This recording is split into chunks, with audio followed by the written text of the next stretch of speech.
fekete erdő kötül a fákon, tövises ösvényvér csorog a lábon.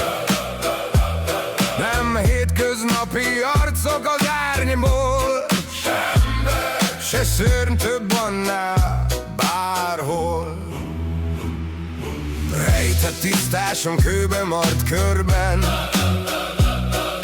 izzad a csend és lehelet füstben.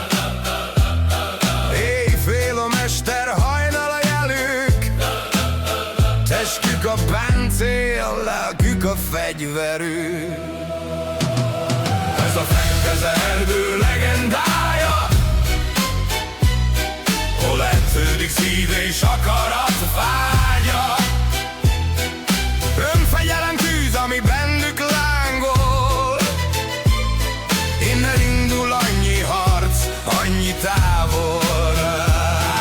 Ez a fekete erdő mélyen messze, ahol az ember átlép a teste, magát feszíti, míg szakad a lánc.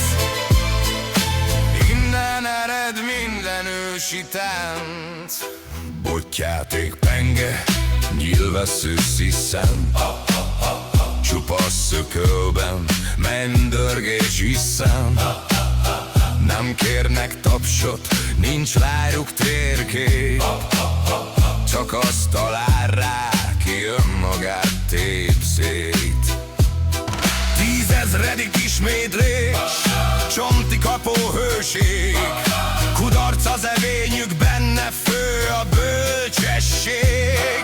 Harcművészet száll, mint füst a végen, öreg szellemek figyelnek csendben. Ez a fekete erdő legendája, hol edződik szív és akarat vágya. Önfegyelem tűz, ami bennük lángol, innen indul annyi harc, annyi távol.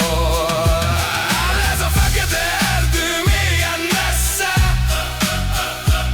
ahol az ember átlép a teste, magát fejlesz ki, míg omlik a gát. Innen ered annyi élő formát, ki ide belép, mindent levetkőz, nevet, rangot, fényt és erőt. Marad a kérdés, ki is vagyok én? A válasz a csend mélyen, a sötét erdő elén. Ez a fekete erdő legendája, hol edződik szív és akarat vágya. Önfényelem tűz, ami bennünk lángol, innen indul annyi harc, annyi távol. Ez a fekete erdő mélyen messze, ahol a gyenge többé nem reszket, magát feszegeti, míg elszakad a hét. Innen ered ez erősi mesterség.